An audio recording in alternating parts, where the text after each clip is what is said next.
The following is intended for mature audiences only. Discretion is advised. Thank you so much for downloading this episode of So What Do You Really Do? The podcast where I, your host, Deadair Dennis Maler, speaks to artists and entertainers about their day jobs. And on the podcast today, I'm speaking with comedian, improviser, and cast member of Wild 'N Out on MTV, Jacob Williams. Jacob and I are a couple of comedians who met at the Boston Comedy Festival a few years back, and we hung out again virtually on this year's virtual Boston Comedy Fest during some of the after shows. And I just wanted to talk to Jacob about, getting into, like, if you meet, you'll hear me talk about it, but if you already know who Jacob Williams is, he is not what you would think of as a cast member of Wild 'N Out with Nick Cannon. So we talk about how that happened, how he went from being a Midwestern kid to being a New York comedian on improvised hip-hop variety show. We also talk about how he got into doing stand-up. We talked about, he's also a very prominent college act. So we've been talking about how the pandemic has affected that, how shows are going now. And of course, moving into Zoom comedy and a couple other things. So it was a very good, fun interview talk. And I'm glad he and I got to catch up here just before Christmas and find out more about him and introduce him to you folks who have not have heard of him, or only know him from America's Got Talent, or find out more about him if you're coming from being a fan of his from Wild 'N Out. Now you know more about him and his comedy. And it was a delightful chat that we socially distanced, which is what we have to do everything nowadays. But I wanted to make sure I got this episode out because he is releasing a new video special tonight, Wednesday, December 23rd at 8 p.m. Eastern. The full video of Unemotional Roller Coaster is going to be released on his YouTube. He is on all the social medias. You'll find the links and stuff. He is Mr. Jacob Williams. Spells exactly how you think those words would be spelled. So find it. If you're free tonight or at any point, if you're listening to this, even if it's past, check out his special. He's a funny guy. It's good. He's also doing a live Q&A in the comment section. So if you're able to catch it live at 8 p.m. tonight, December 23rd, 8 p.m. Eastern, 5 p.m. Western, and I don't know, if you're in a flyover state, do the math. I can't do everything for you, but he's going to answer some questions, and he's going to be in the chat, in the comment section of YouTube. So, go support him. And of course, the audio version of his new album is available on all the platforms. So in this time when it's not as easy for us comedians to go out and do shows and make money, support a comedian friend of mine who's doing the best he can during this. And also he just happens to be funny. So, support people who are funny and, my friends as well. And of course, you could also support my guest by going to whatever platform you're listening to this podcast on and leave 4 stars and a comment or tell somebody about the podcast. So we appreciate everyone who's left comments. We've been getting some good reviews and stuff like that. And if you haven't done so, please consider doing it. I appreciate it. Please enjoy this conversation with comedian and improviser Jacob Williams. Are you in New York still, or did you go back? Or are you heading back home to your family? Yeah, I'm in New York. I definitely have thought about visiting. I would really love to visit my parents. I haven't seen them in a long time, but we're just kind of playing it safe right now with everything going on. So I've just been doing a lot of like family Zooms and talking to them on the phone a lot. And then just trying to stay in New York for the most part. And I've left New York, I think 3 times in the last like 8 months or whatever. And each time is just for like a day for like a socially distanced show. But most of the stuff I'm doing is kind of like online these days or outdoor and stuff like that when I can. Well, I'm glad you brought up the socially distant show, because I know you do a bunch of college shows, and you recently did a socially distanced college show, and I'm curious to see how that went, because we're in a world where some colleges are letting kids work from, do their classes from home. Some colleges are forcing them still to come in, and it's I'm glad you're a person who's clearly taking this all very seriously. So I'm sure it was not a light decision to decide to drive out to, was it New Hampshire? Yeah, I did one in New Hampshire. And then, that was a couple of months ago. A couple of months before that, I think I did one in Kansas, and they were both, very safe in terms of really blocking out the seating. So everyone was really far apart from each other. So it was like no one person was closer than, like 6 feet or more to another person. Everyone had masks on. And so, yeah, I think with things like that, it felt like super safe, and it also was such a fun show just to like get to perform indoors and stuff. So, yeah, I'm hoping there's like a way to do that. People can wear masks and things like that. I hope more indoor shows can happen. And there was a similar setup at a show I did in Utah as well, for Dry Bar Comedy, which was like a comedy special taping that'll come out next year, I think. Do things like that once in a while if it seems like it's in a really responsible way, and then just trying to do what I can to socially distance in between in New York and stuff. But a lot of college gigs are also online now, so I've been doing a lot of online ones. That's been where most of them are at the moment. Well, my curiosity is because if I gleaned from the pictures correctly, you had to perform in a mask at one of the college shows. I get, we're both comedians. We've definitely done that where we bring the microphone just a little too close and our lip touches it, and you're like, oh great, I'm gonna have face cancer now. I have face AIDS, something because you touched it. Was there a relief of performing with a mask on, or was it harder to try? Was doing comedy with a mask on, is that distracting? Because every comedy show I've done, I've done 3 in-person shows since all this started, and it's go to the stage, take off your mask, talk into a microphone that has a special windscreen on, put your mask on, walk off stage.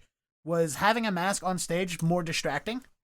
Yeah, I think for a lot of people it'd probably be tough to perform in a mask, but I don't really make a lot of facial expressions anyways, so for me it was pretty much the same. But yeah, and I think that was mostly my idea to do that. I don't think anyone said like I had to perform in a mask because generally the performer is pretty far away from everyone else. And I would be the only one using that microphone at those particular shows. But yeah, I've also, yeah, I think for the comedy special I didn't, because they did have a lot of distance, and they're shooting it as like an evergreen thing, but they were able to kind of make sure we all had our own mic and things like that. I've been to other shows in New York, where you'll put on like a little condom type thing. Each comedian puts on their own cover over a mic. So yeah, there's definitely different ways to do it. I think I was doing it at those 2 particular shows out of just taking extra caution. But yeah, I think it seems like some places are okay with like the performer not wearing a mask if they're super far away from the audience, and the audience has masks if they're closer to things like that. With the college shows where everybody's spaced out, did it feel different because everyone's spaced out? Like, there's been a lot of people complaining about doing these shows and like, oh, everyone's spaced out, they can't join in together as like one unit and laugh together. Whereas I kind of come from the opinion of it doesn't matter if people are spaced out or close together if you're being funny, and if they're in for being a part of a show, it shouldn't be the same. But again, my experience is different, and I'm curious because you're doing a much larger audience, and people are, for the most part, coming to see you on purpose, whereas most of my comedy shows that I'm a part of are still in this day and age surprise comedy shows. Like, oh, That's funny. Yeah, I think the show was the first one I did at a college after like mostly doing like all these outdoor shows and online shows for a long time. It felt great. It felt like so fun. The audience was amazing. I think the place sat normally like 500 people, and there were only about 100 people in there because all the seats were blocked off. So they were like separated, like seats in between people were blocked off, and then rows in between were blocked off. But it was still enough people that, and just maybe just not having been indoors for a while, it just felt so good to be able to perform for people indoors, especially knowing that it was like a pretty safe situation with the setup.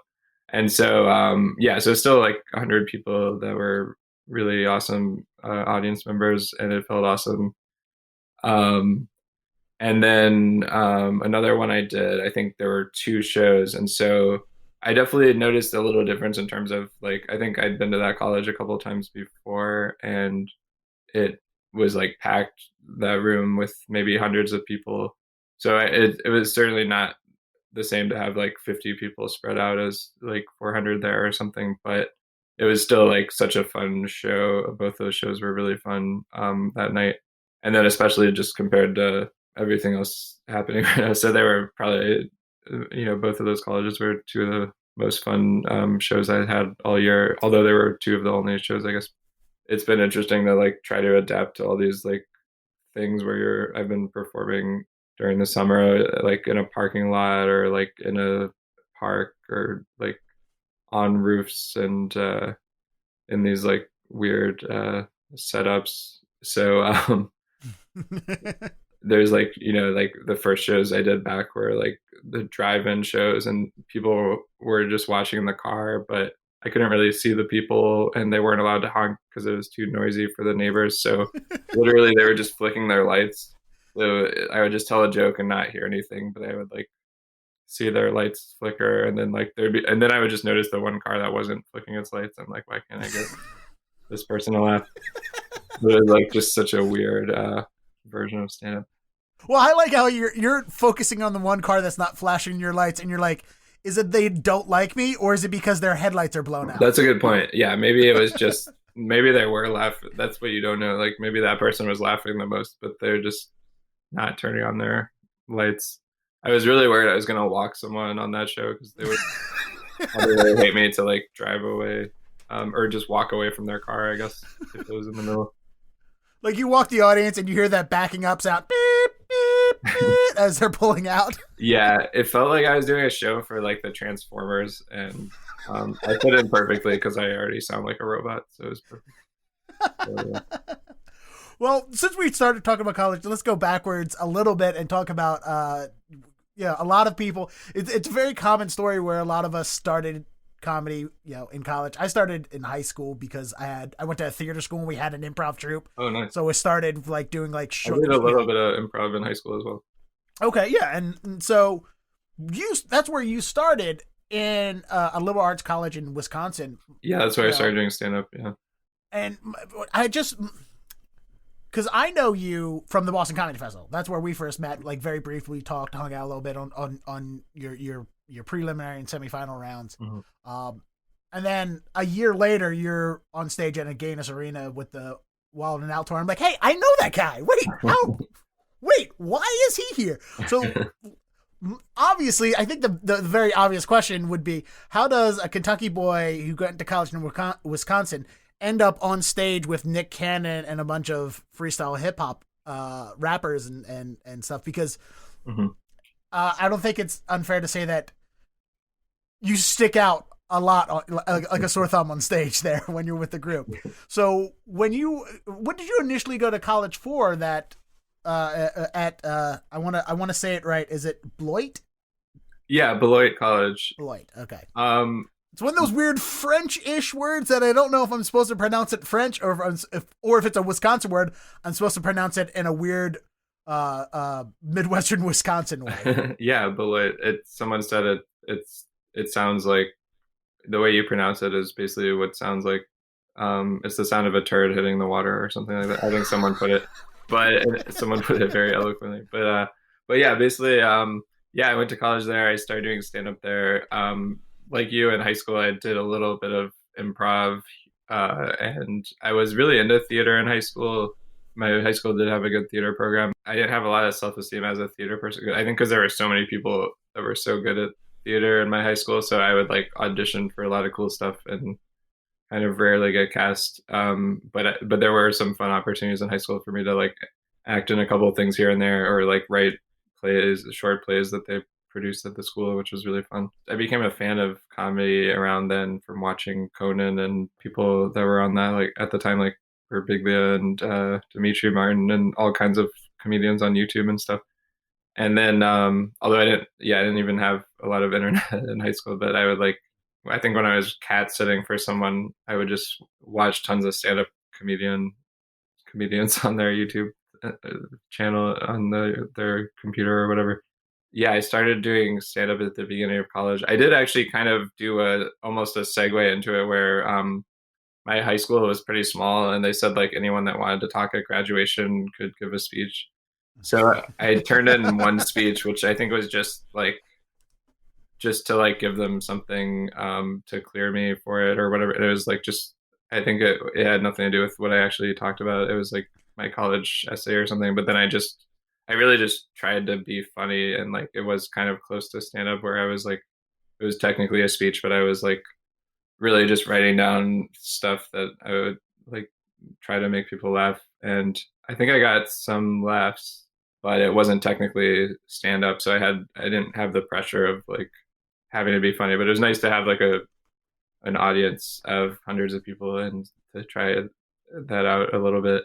And then, yeah, at the beginning of college, I think I had a friend that wanted to do stand up and I saw him try it and I was like, oh, I didn't realize, like, I thought you had to be like, super, I'd only seen like very professional people like on TV and stuff or on a trip to New York. And so it was cool to see someone starting out from the ground level. So I tried it and I think he stopped shortly after that. And then, but I kept doing it. And it was a small town. So I would just do these like, I wanted to get up whenever I could, but it was basically a lot of times it would just be like, there'd be like an open mic every 2 weeks or something. So I would just do that or do whatever I could in terms of open mics and stuff. And then there would be like a lot of musicians and poets and other things like that. And then I would be like the only comedian. And so I think people would laugh maybe because they had nothing to compare it to. So if I was bad at it, like I couldn't tell because there were no reference points of other comedians. So yeah, I just kept doing that. And I ended up getting really into comedy. I had wanted to go somewhere with a comedy club, and I just couldn't really afford a lot of the colleges that were in those kind of like bigger areas.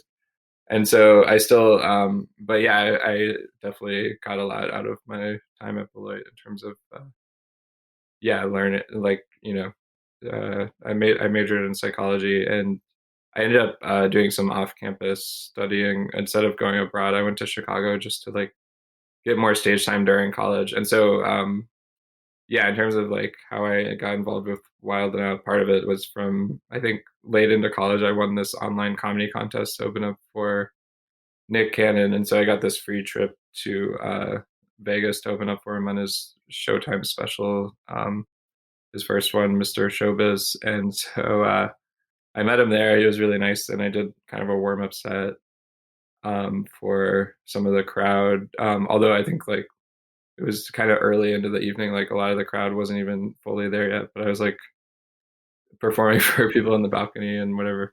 And it was fun. And then I guess after college, I ended up submitting a video and doing America's Got Talent. And he was hosting there too. So I think after all of that, I got an email one day, and I think he had put in a word with the producers, who I later found out all thought it was a terrible idea for me to be on the show.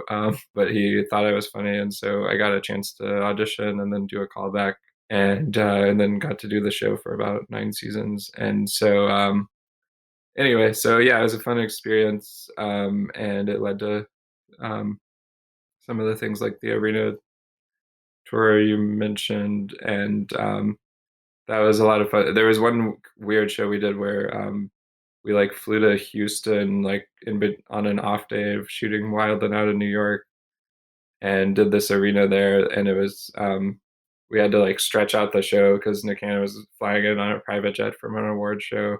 But then we got to fly back to New York on the private jet with him, and I ended up like playing a card game that I wasn't that familiar with and losing like $860 in like less than an hour, which I couldn't really afford because I was playing with people that were like in the cast that were way more famous and rich than me. But yeah, it was fun to do that, and then tape episodes the next day in New York. And yeah, before I did Wild and Out, I had started doing some improv around Chicago, and in addition to doing a lot of stand up there, I lived in Chicago for a few years, one during college and a few years after college. And so I think from doing a lot of improv there and then doing a lot of stand up there, that helped a lot in terms of getting ready for Wild and Out, which is like a very improv centric show. So it was fun to get to like, use some of that improvisational comedy that didn't always fit into my stand up and get to perform with so many cool people that had all these performing backgrounds that were like really good at battle rapping or like really big social media stars with huge personalities, or like really good actors or comedians or other improvisers and stuff. So it was definitely a fun way to get to work with so many different kinds of people and kind of like be funny on stage, but also get to like collaborate with other people and like be funny together in ways that I couldn't have really done on my own. Well, what I like prior to seeing the reason I went to Wild and Out and Against is I was asked to go there to write a review by the publicist, and I was familiar with what the show was just because of clips. I never actually watched like a full episode before, but what amazed me is like this is a hip hop variety show. Yeah, like this is what comedy should be right now. This is an event. Like there's music, there's comedy, there's acting, there's people being interactive, playing off each other, and it was so beautifully refreshing to see that, even though it wasn't my world. But what amazed me is or what I'm more curious about is how do you so you became friendly with Nick Cannon because you won a contest. But what did Nick Cannon see in you to be on that show? Because trust me, I could do stand up, I could do a roast show. I can't make any of that rhyme though. Like that's a whole nother skill set. Yeah, that's a good question. I definitely didn't have a lot of musical experience per se, other than singing in the shower on my own. But yeah, like I said, doing improv I think helped a lot with that show, because a lot of it came down to improv. At least that's what helped me do well in the show. There were some people on the show that I think were so charismatic and naturally funny that they could kill it without any kind of formal training or anything, and they were just naturals at it. But for me, I wasn't naturally very loud or charismatic or anything, and so I think just from doing a lot of improv in Chicago, that helped a lot. And there was some musical improv at I'd done some of that at like Second City drop-in classes, or Comedy Sports, which was like a lot of short form games, very similar to Wild Now games, and then also taking classes at Improv Olympic and Annoyance Theater.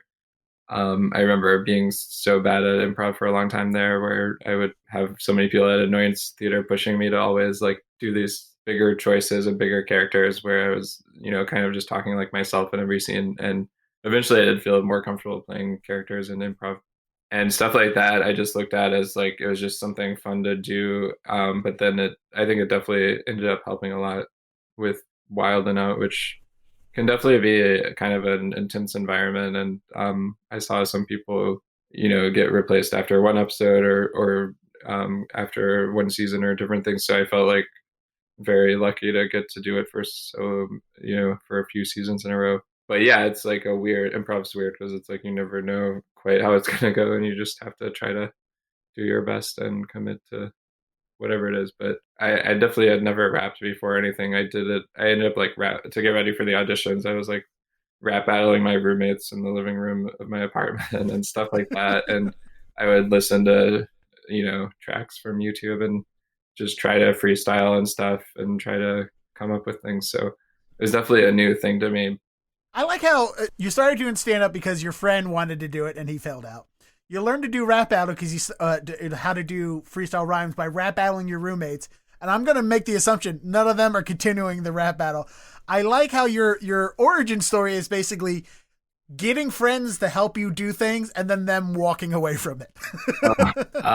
Yeah, I mean, those friends are funny comedians still. I don't think they had any aspirations in terms of being involved in rapping, but yeah. And then in the beginning of college, that friend, he was the first person I saw do comedy, but I don't know if it was something he was that passionate about or anything. So, well, let's the last thing about Wild and Out I ask you about is did it take time for you to adjust to your castmates? Because clearly you come from a completely different, not just a completely different background and lifestyle and all that, but also you've said it yourself. They're very charismatic and open and enigmatic, and you're the exact opposite of all of that.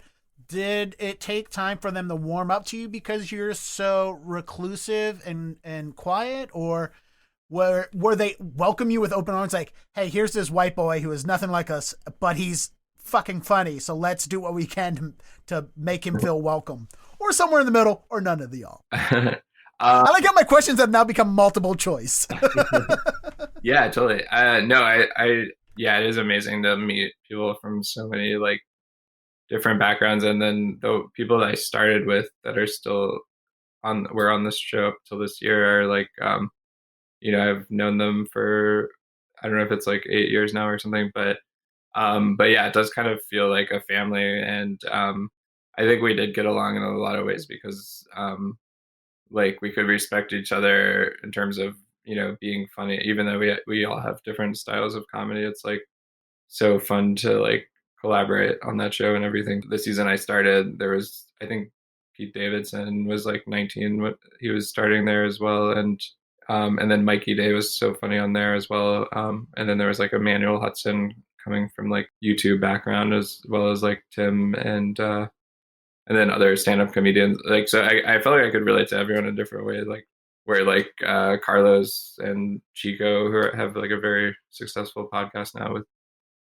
DC Young Fly, another guy on there. Like they all kind of came from like doing a lot of stand-up like me, and then yeah, just kind of points of common interest. So it kind of had really did feel like a family in a lot of ways, and it also felt especially the first season and on, it felt like such a fun environment, like with the audiences and the cast and the music and everything. It did feel like almost a job where you're getting paid to like be at like the coolest party that you've ever been to, or at least that I'd ever been to.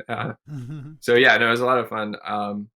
But it definitely is still, certainly very competitive as well. So there's like an element of that, but at the same time, I think everyone is like very supportive and kind of wants each other to succeed. So it's like, yeah, it's kind of like sibling rivalry at times, but overall, it definitely feels like a family in like a very supportive way as well. So I think we were going to tape again in March this year, and then it got canceled with the pandemic. And now I'm not sure what's going to happen, but I hope there's a way to work with those people again, because there were a lot of funny people in the cast. But yeah, it's been a fun group to be a part of for sure.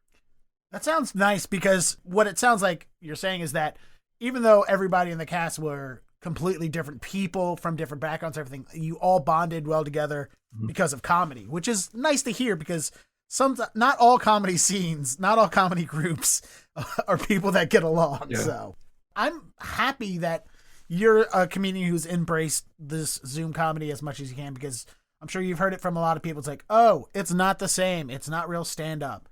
I look at it as, I mean, at the beginning of the pandemic, my first impression of it was like, why not do it? It's only going to be a couple of weeks, maybe a month, that we're going to have to do this. Yeah. Boy, was I wrong about that. But to me, it's, you're telling jokes to people who are laughing at it. It's not that much different, really, truly, than stand up in person. Yeah, we're on cameras. It's the internet. There's weird quirks here and there. But for the most part, I'm telling jokes. People are laughing. It's not that much different. Is that what was your initial feelings towards having to do these Zoom shows when everything started shutting down? Yeah, I started doing them like, I think the first day of the shutdown, and did them pretty regularly for a while, like every day or almost every day. I found it super helpful because I'm someone who, like I said, like I don't feel like I'm a natural performer or anything. So it's like something I want to work really hard at to try to catch up with, all the comedians that are so good at that already. I feel like I've gotten pretty comfortable with it. I mean, there's certainly weird shows sometimes where everyone's muted or there's like a weird echo or whatever, but that's pretty rare. And so I think most of the time you can kind of set it up and, ask the audience to unmute and everything like that. And yeah, it's been really fun. I mean, it's, it's certainly not the same as stand up, but in terms of like, if there's no other option, then yeah, I love doing it regularly. Yeah, I think I was talking to my therapist around the time, and he was just saying how like it was, the pandemic, like no one knew what was going on or what was going to happen, so you kind of just have to try to adapt and do whatever you can. And so those Zoom shows were definitely a big part of that for me in terms of just staying busy and coming up with material and everything. So yeah, I love doing them. I think I have one, I don't know when this comes out. I think I have one coming up with Bonfire Live, December 27th at 8 p.m. EST. So I'm excited about that. But oh, good. Yeah, I've done one with Bonfire. They do a great job of organizing and promoting and stuff. So they're a pretty good organization to be Yeah, I like to them do a a lot. show with. And so, but yeah, and then I did some recently with like KO Comedy, and they're really great too at like making it feel like a real show. So there's a lot of good shows out there. And yeah, I'm so glad people are doing that kind of thing because it's so nice to have some version of that outlet when we can't always see each other in person and everything. So that's been good. During the pandemic, have you explored any different outlets of comedy? Like, example, at the beginning of the pandemic, I finally took time and filmed a couple of sketches that I had ideas for, and I haven't done any since. But I've still written down in notebooks of other ideas. But have you explored other comedy outlets other than Zoom comedy? Yeah, that's a good question. Other comedy outlets. I've definitely actually been meeting with a few sketch and like stand-up comedians about kind of doing a web series. I've written some drafts for that. I submitted some packets of like sketches and jokes for different shows during quarantine, which was a good writing exercise. And then did a video with Rebecca Kaplan over Zoom of like an awkward first date for her web series, which was improvised but edited down. And I was really proud of how that turned out. I've been really happy with all the feedback I've heard from people that saw it. So that's been really fun.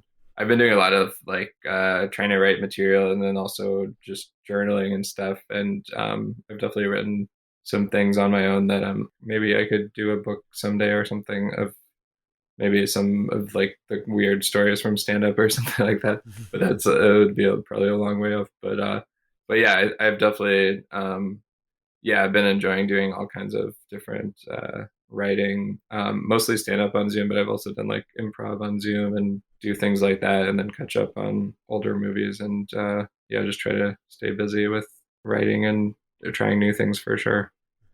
That's good that you're adventurous and you're trying to stay productive. One of my personal big fears when this whole thing happened was I wasn't writing new material. I wasn't really doing much. And I was worried that I was going to come out on the other end of this unimproved, less, not as, I wanted to come out at the other end of this better than when I went into it. Yeah. And that was a big fear because I just had writer's block and that I wasn't going to have anything new or creative.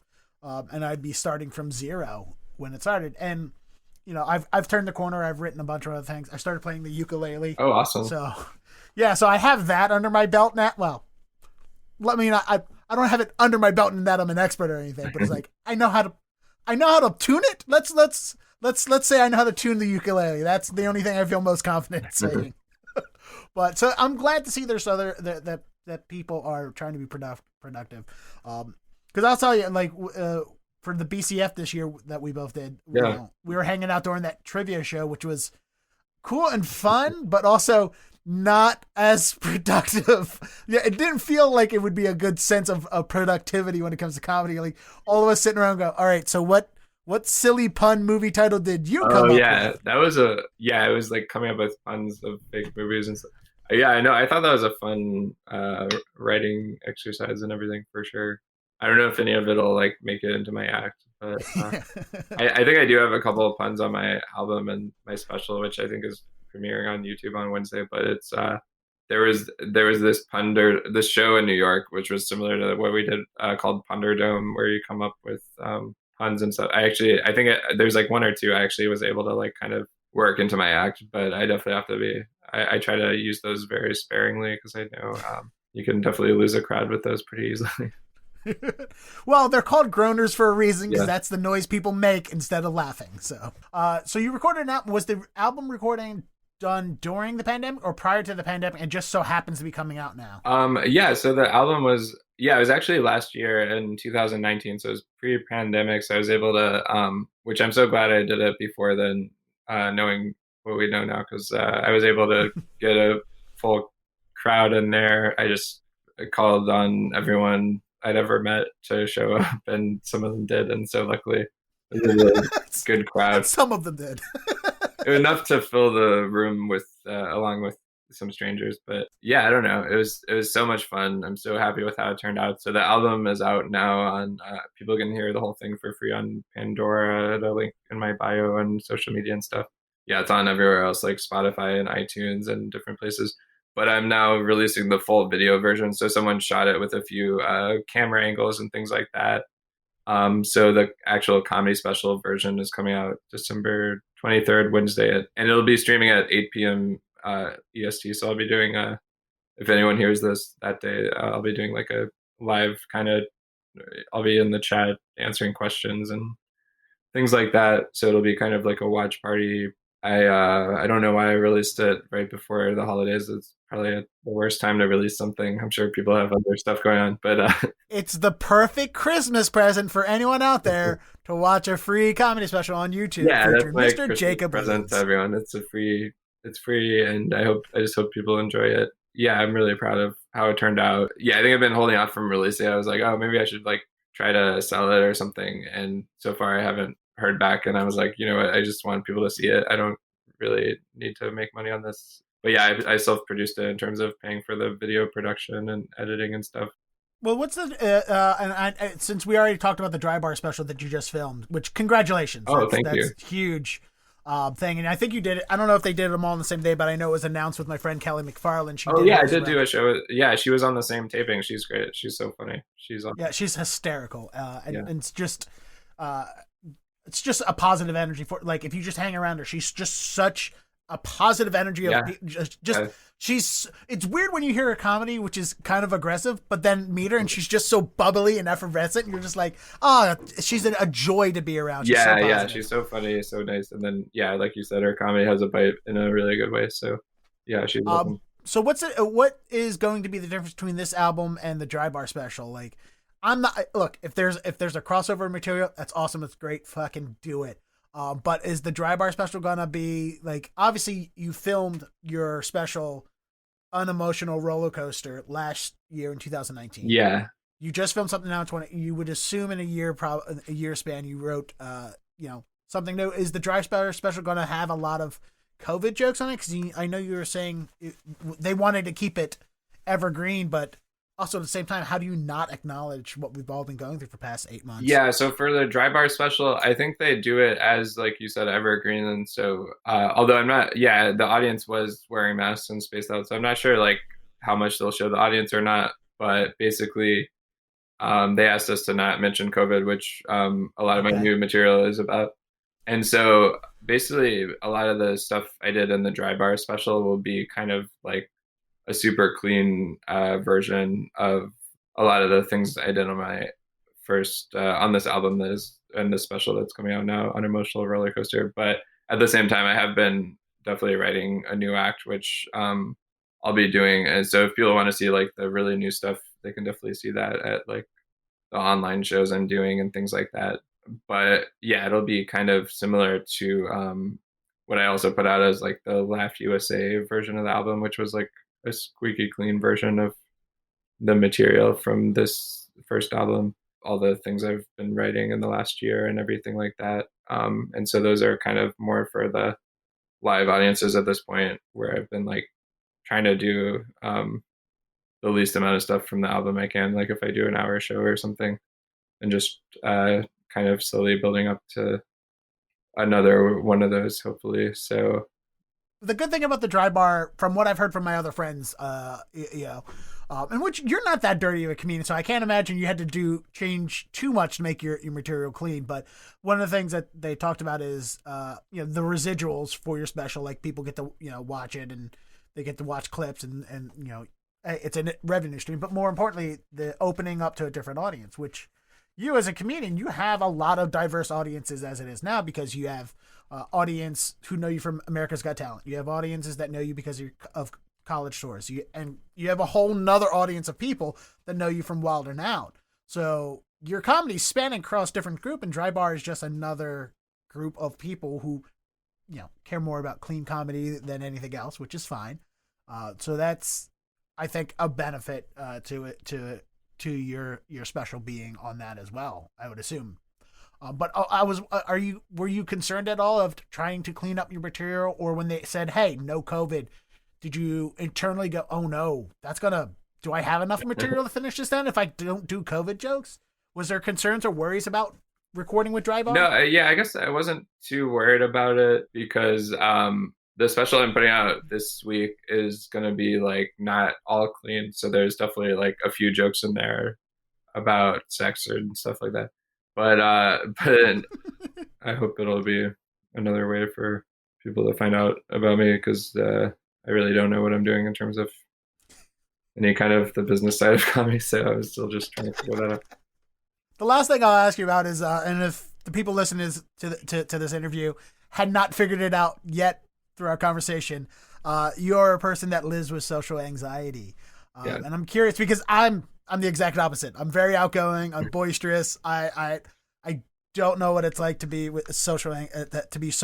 I know how it's to be awkward and weird, but I don't know what it's like to be shy. Yeah. So when you started doing stand-up, is there things that you did that helped you become more outgoing to be able to do stand-up, or do you think stand-up and improv helped you become more outgoing? Yeah, I definitely think they helped me become more outgoing, but I was extremely shy, especially when I was first doing stand-up.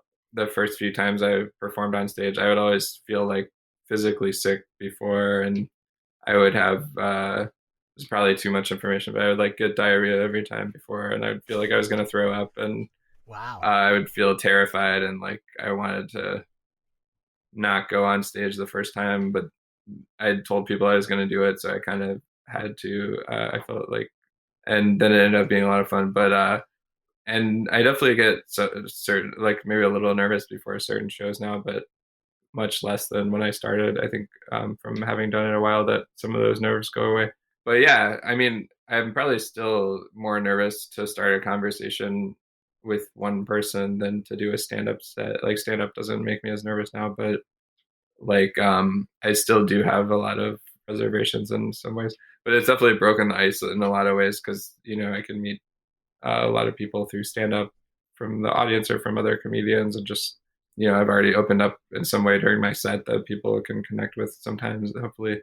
And so yeah, no, and then improv I think has been super helpful as well. It's like such a different muscle or whatever, but they can help each other hopefully. And I think improv I would recommend to anyone, like whatever their job is. I think it just makes you more productive, more happy, more focused, more in the moment, more able to be spontaneous and collaborate with people, and then also like handle whatever issues come up without dwelling on them or overthinking them or getting frustrated.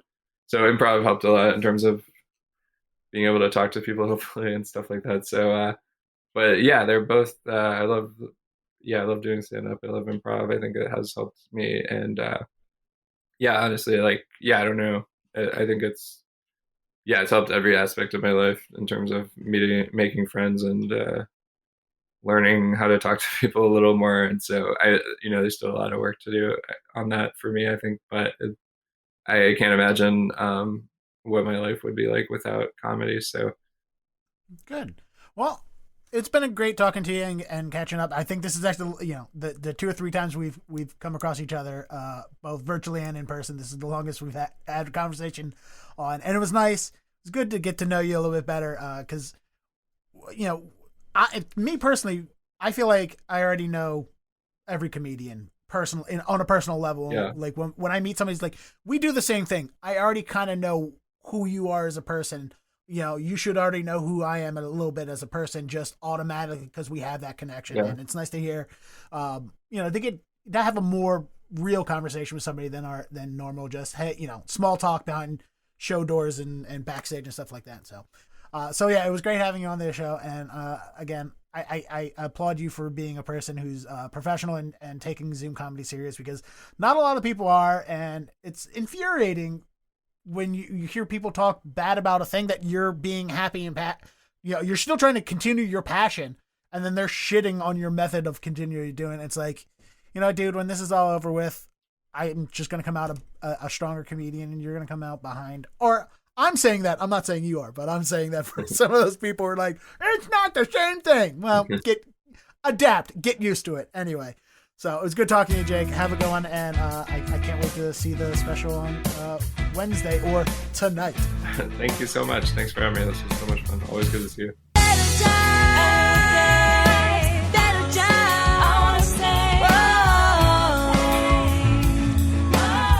We're getting sick of living in a fight, poke some holes in the top. Better die.